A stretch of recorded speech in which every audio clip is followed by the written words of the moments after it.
Hello, magandang umaga or gabi or kung kailan nyo man mapapanood 'to kasi minsan nagbabago ako ng upload, eh. Yung pang-umaga ko nagiging panggabi ta's yung panggabi nagiging pang-umaga. Ito ay ipinasa sa akin ni Sir Kim Eleccio kasi last time 'di ba na-discuss natin yung ano, yung kay Ma'am Abby Siwa. Si Ma'am Abby Siwa ay tropa ni Tito Norms, 'di ba? At may similarities sila ng mga issue na kinaharap. Alam niyo na kung ano 'yon, yung sa gold bars, yung tungkol sa COVID dati. May issue din sa bigas ito si Ma'am Abby Siwa, eh. Kung isa-search niyo sa ano, sa Google. Basta kung ano yung issue ni Tito Norms, gano'n din yung issue ni Ma'am Abby Siwa. Kaya 'di ba magtropa silang dalawa. So, do the math, mga men. Pero bago lahat, merong mga nagpapabati sa akin. I think kung ma-upload ko man ito ng May 7, no? Unahin ko itong batiin ah, si Sir James Torres, yung asawa niya daw. Ma'am Teresa Mateo, happy birthday po. Ma'am, happy birthday. May 7. Happy birthday. Araw-araw may birthday, ah. Nag-start nung bumati ako nung ano, I think 3 yata, 3, 4, 5, 6, 7. May birthday, ah. Dapat may pakain 'tong mga 'to, eh. Gagawa nga ako ng rule pagka may nagpabati dito ng ano, dapat may pakain. Hindi, joke lang. Pero kung gusto niyo seryosohin. So, ano, ah, 'yun, happy birthday daw. Ma'am Teresa Mateo, enjoy your day today. Sabi ng asawa mo na si Sir James. Tapos meron dito, birthday daw ni Sir Enrique Barrion. Happy birthday Sir Enrique Barrion. Enjoy ka rin ngayon today. Ano bang araw ng May 7? Kasi as of this recording, ano to eh, kailan ba to? May 6 ngayon, Wednesday, Thursday. Hindi pa ginawang Friday, no? Para walang pasok kinabukasan. Anyway, proceed tayo dito sa ano, yung pag-uusapan natin. So, di umano nga daw ito si Ma'am Abby Siwa. Chismis, chismis tayo. Di umano, palitan ko nga yung ano, yan. Kasi pagka dito, medyo maputi ang ngipin ko eh. Pagka dilaw ang ilaw, dilaw din ang ngipin ko. Anyway, so ito yung post ni Ma'am Abby Siwa. Ito ay finorward sa akin ni Sir, i-refresh ko lang. Yun nga, si Sir Kim Eleccio. Di ba last time, napag-usapan natin yung di umano daw, sabi nung Grab driver ay nambudol daw ito ng Grab. I think yung bill niya yata doon is ano, 247 kung hindi ako nagkakamali, tama ba? 247. Then ang sabi daw di umano ni Ma'am Abby Siwa, babayaran daw 'yon ng ano, ng yaya niya. Pero gusto niya daw bumaba. Ngayon, nag-viral 'yun eh. Nag-viral yung post ng driver, 'di ba? Na-mention pa nga si Tito Norms doon, 'di ba? So, ito, gumanti ngayon si Ma'am Abby Siwa. Inireklamo yung driver ng Grab sa LTFRB. So, ito na yon. Ah, ayan o. LTFRB report done. Maraming salamat po sa pagtulong nyo, Land Transportation Franchising and Regulatory Board, LTFRB. Sana mabigyan ng tamang hustisya itong pambubuli sa akin online. Sa akin naman, no, bakit ito yung kadalasan, pattern silang dalawa ni Tito Norms. Parang lagi nilang dinadaan sa brasuhan lagi. No? Yung laging ganyan agad, complain agad. Hindi mo ba puwedeng ano, parang i-dispute online, 'di ba, ba't ang hilig niyong mag-shortcut sa ganito na magrereklamo agad. Although na right naman nila 'yan, hindi naman bawal 'yan.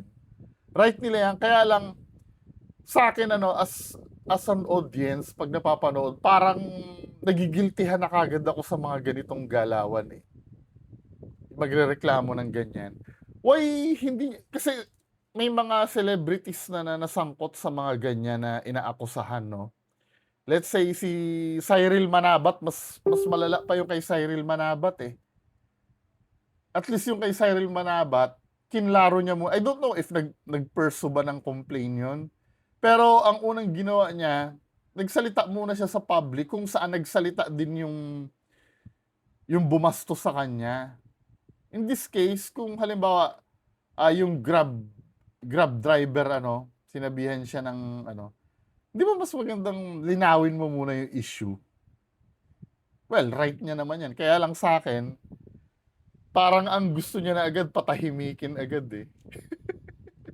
Hindi naman mali 'to, ha, hindi ko sinasabing mali 'to, kaya lang mas maganda i-explain mo ba ano po ba yung nangyari dun, totoo ba yung sinasabi nung, Grab driver na hindi mo daw binayaran.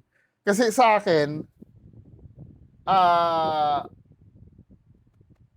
kung mag-iimbento yung ano, yung Grab driver, sana nilakihan niya na lang sana yung pera na ano, imbento din lang naman, 'di ba? Pero yung 247 yung kino-complain niya, 'di ba? Meaning malaking halaga kasi yung 247 sa mga driver ngayon. Well, nag-complain na si Ma'am Abby Siwa, sabi dito, no? Maraming salamat po sa tulong nyo, Land Transportation Franchising and Regulatory Board, LTFRB. Sana mabigyan ng tamang hustisya itong pangbubuli sa akin. Anong pambubuli? Pambubuli sa akin online.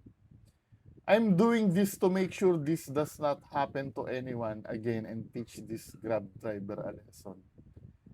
Hinahanap ko yung ano, no, yung itatanggi niya. Hindi po totoo yun na hindi ako nagbayad. Inuna niya munang i-complain yung pambubuli na for me, wala naman ako nakikitang pambubuli. No? Siguro yung mga ano, yung mga nag-comment doon sa baba, no? Pero yung sa kanya, binuli ba siya? Napanood nyo ba yung pahayag nung ano? Kaya lang may mga sinabi nga naman yung ano, yung driver doon na hindi na dapat sabihin, yung katulad ng scammer, 'di ba? Pero ano may ginawa kasi doon sa driver talaga, eh. 'Di ba? Kung hindi man siya nabayaran doon, anong tawag mo doon? Doon sa ano na 'yon. Tapos dito nakalagay bawal bastos law. Sinearch ko kanina, ano yung bawal bastos law? Kasi titignan ko dito, no, yung Safe Spaces Act, yung bawal bastos law. This law expands protection to everyone regardless of age and focuses on gender-based online sexual harassment. Paano naging ano yun? Sexual harassment yun. Yung sinabi na hindi ka nagbayad. Hindi ako lawyer, ha. Siguro may explain dito ng lawyer siguro yung siguro kung may kakamping lawyer si Ma'am Abby Siwa, may explain kung paano naging bawal bastos law yung ginawa nung ano, nung Grab driver. Cyber stalking, hindi naman yun. Online harassment, sending unwanted sexual remarks, hindi naman. Doxing, oo, pwede. Kasi nasabi nung Grab driver, 'di ba, kung saan siya nakatira? Yung sinabi parang sa squatters area daw. Oo, pwede. Puwede yung doxing. Pero itong creating accounts to damage someone's reputation, pero dapat ano, eh, dapat ba naka-connect ito sa ano, sa sexual harassment itong pero kung ito lang itself, pasok siguro 'no? Oo, sinabi kasi 'di ba sabi dun sa video, nakatira ka sa ganire. 'Di ba lugar ng squatter 'yan, eh, akala mo naman parang mayaman ka, ganire, ganire. 'Yun yung sinabi ng driver. Then dito, kung lilipat tayo, yung sinasabi niyang ano, cyberbullying, ito yung mga complaint niya dito sa form, eh. Tingnan natin yung form ni Ma'am Abby Siwa. Sabi din eh, oh. Talagang inano niya, no?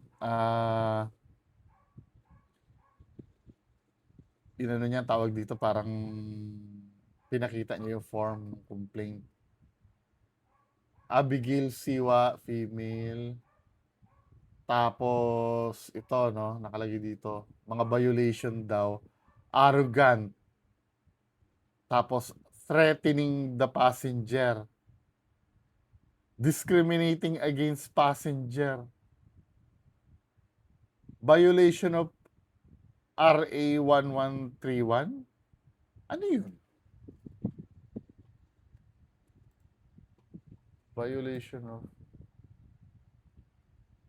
yung ano, baka siguro ito yung, ano, yung anti-bastos law. Bawal bastos law. Oo, yun na nga yun.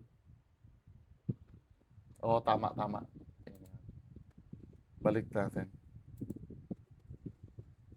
Tapos cyberbullying. Cyberbullying, hindi nag-a-apply yata ito sa ano eh. Kasi kung mababasa nyo dito, men, ang cyberbullying kasi, itong anti-bullying act, oh. This law specifically covers bullying between students, kindergarten to high school. It defines cyberbullying as any severe or repeated electronic expression. Hindi ito sa yung kay ano, kay Ma'am Abby Siwa. If meron man, no, yung feeling ni Ma'am Abby Siwa na-harass siya or ano, unjust vexation siguro, or kung nasiraan si Ma'am Abby Siwa, ito yung cyber libel yun. To. Ano, unjust vexation or excuse me, cyber libel. Pero hindi cyberbullying. Kasi ang cyberbullying ay para ito sa mga estudyante eh. 'Di ba? Kung mapapansin nyo, no, yung mga galawan na gano'n, no? Yung makareklamo agad, yung parang isi-threat ka agad ng demanda, ng ano, na hindi man lang, wala man lang nabanggit na hindi totoo yun, na hindi ko binayaran yun. Yun ang hinahanap ko eh.